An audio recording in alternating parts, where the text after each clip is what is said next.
with Christina Fernval, hopefully I'm saying that right, about losing ourselves in motherhood.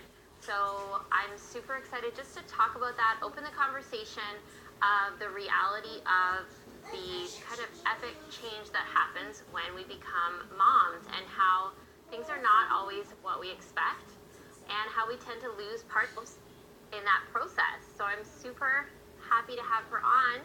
Hi. Hi. How are you? I'm good. How are you? Good. I was just kind of giving a brief kind of intro for you, but I wanted to give you the opportunity just to kind of introduce yourselves, just tell us a little bit about you, and then we'll kind of jump right in. Okay, sounds good. Thanks for having me on, Theresa. I'm Christina Fernval, and I am a licensed mental health therapist in the state of California. I am a licensed professional clinical counselor.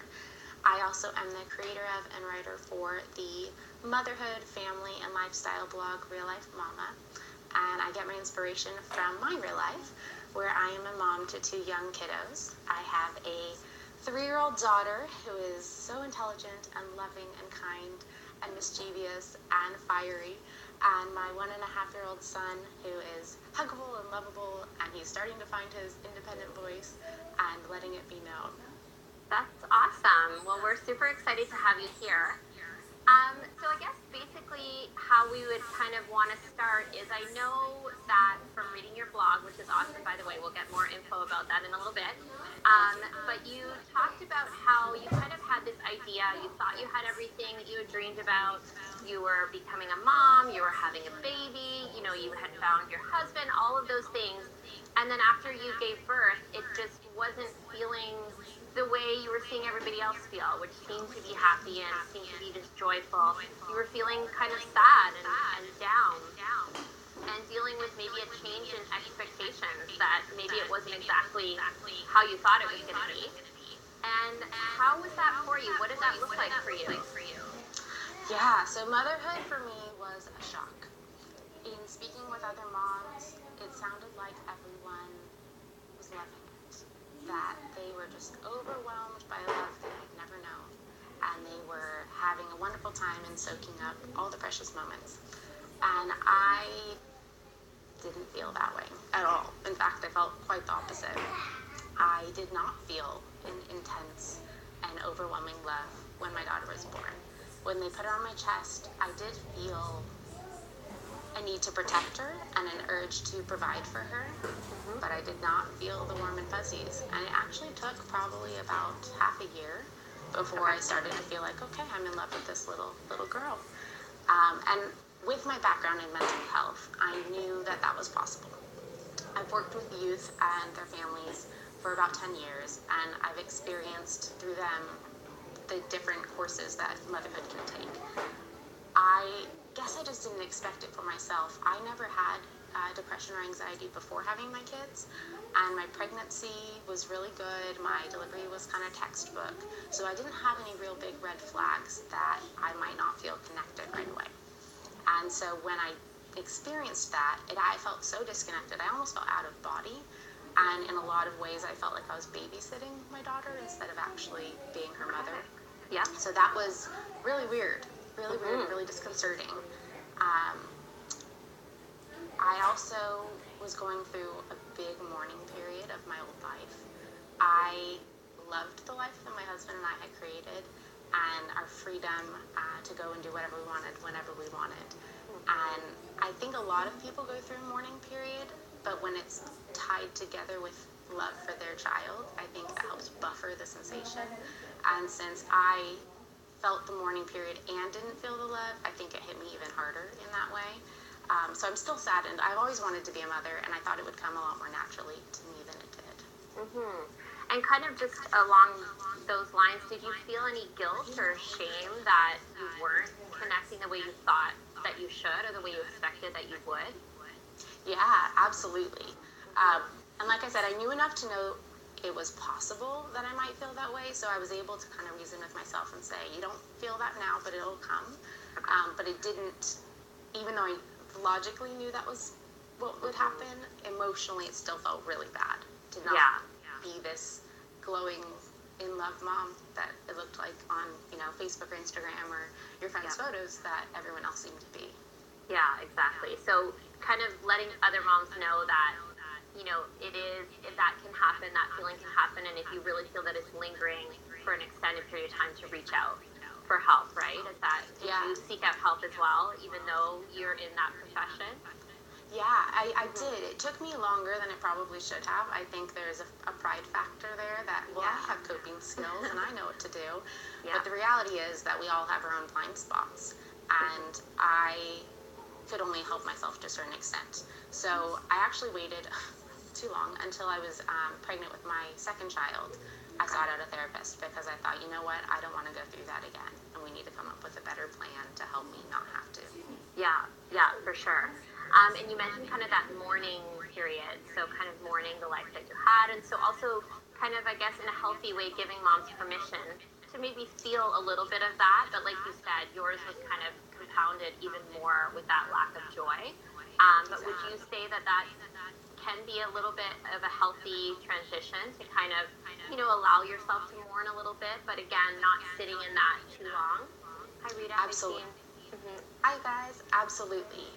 I think it would be abnormal to not feel a shift. Yeah. For me, if you've read any of my blog posts, you'll know that I call it a seismic event. So for me, it was a lot more than a shift. But for, I would say, most every mom and dad, you're going to feel a difference because everything is different. All of a sudden, your life is not just the two of you. And it can feel really sad. So I absolutely take the time that you need, recognize that that's okay, and it will pass. Yeah, for sure. And I can totally relate to that. I remember thinking I had an idea of how motherhood would go, but then it was a very big shock to my system. And like you said, absolutely everything was different, and adjusting to that can be really challenging. It can be. Motherhood hits you in an instant. You prepare 9-10 months, and you think you're set, but then it starts and it's go, go, go from that moment on. It is. It really is. So kind of along those lines of kind of mourning your previous life and kind of this new normal that you have, you kind of mentioned that you kind of awoke to being almost a different person. And after having your kids and things like that, you didn't feel like you knew yourself anymore. And I know I can relate to that. I'm sure lots of moms can relate to that. But what did that look like for you?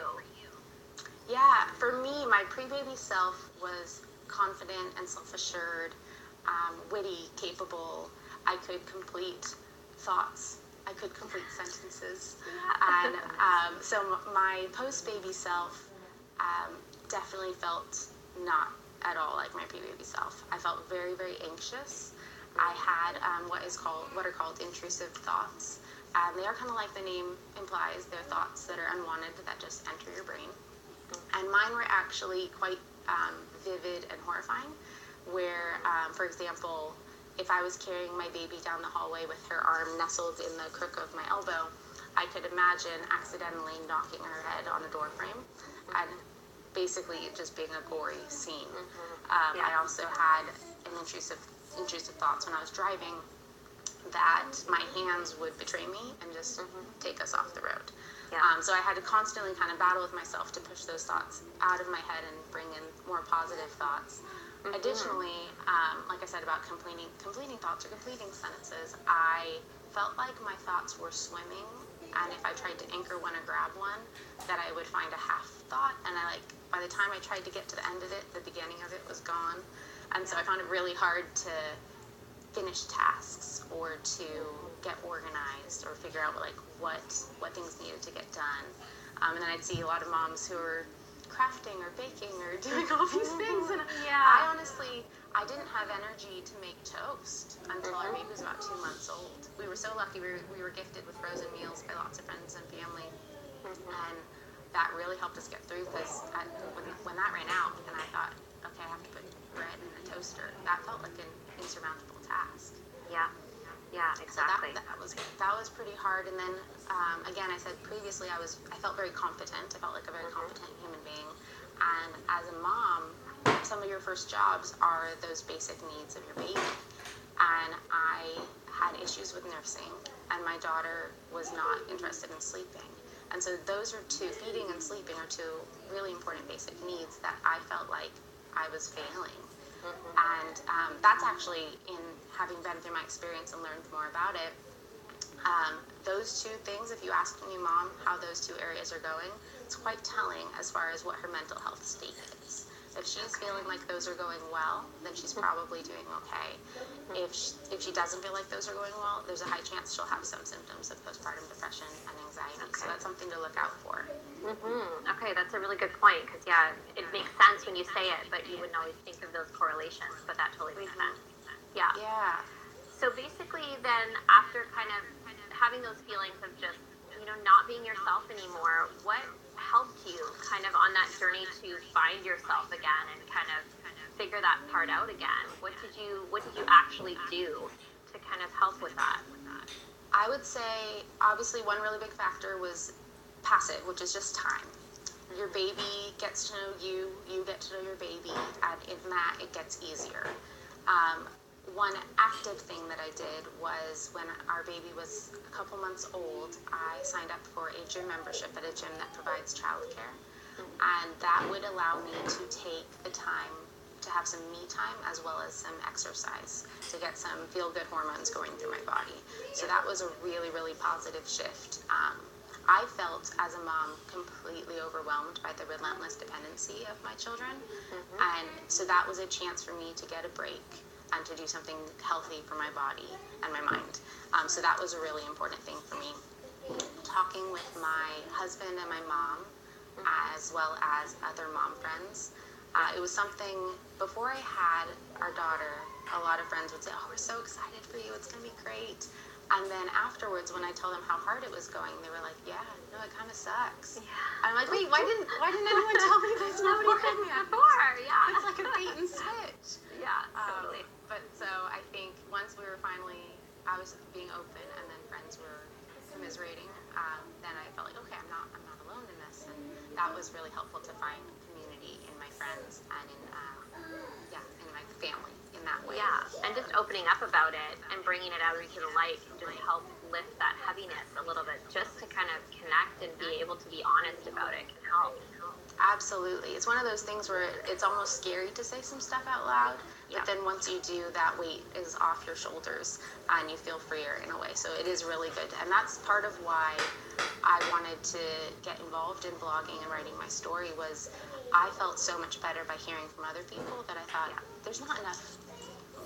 there aren't enough messages out there sharing what it's really like. And so that's with Real Life Mama and with your Real Mama tribe, that we're trying to connect with other people and let them know it's not always easy. Yeah. And that's okay. Yeah, it's okay if it's amazing and hard all at the same time. Yeah, because it is. Yeah. Okay, so in one of your articles, which I loved, and I hope that I think there was a couple of them that I read, so I hope you'll post a couple of them afterwards, but you talked about there being kind of a silver lining to this kind of unexpected, I think you called it a self-study, which I love that term, that you kind of had to kind of make the best out of it, and there was things that you learned from it, and like you said, a silver lining. So what was that for you?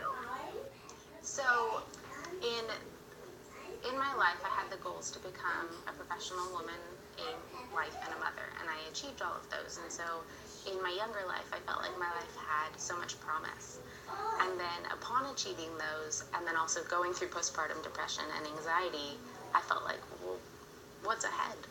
What's next? So I got to the top of this mountain, and now I'm looking down, and it's not as exciting. Yeah. So for me, that was where I think the silver lining is I get to take ownership over what my future holds. And I learned what I'm capable of and what I'm capable of overcoming, how strong I am. And even, if I hadn't gone through what I have gone through, I wouldn't have decided to start a blog and to start writing. And that's something that I didn't even know I would enjoy as much as I do. And it actually, there's something about putting my thoughts on paper or on the computer screen that make my brain feel like it's working again, make my thoughts feel like they're complete again. So true. So I'm finding a connection with myself that I hadn't had in the past couple of years. So going through all of this opened up the doors that I'm currently following my pathway through. And so I think that's definitely a silver lining. I'm learning more about myself, and through all of this as well and making new friends and connections. So none of this would have happened if I hadn't gone through it. Yeah, like you said, as hard as it is in the moment, you learn so much, you grow so much, and it can actually lead your life in a path that you weren't even expecting.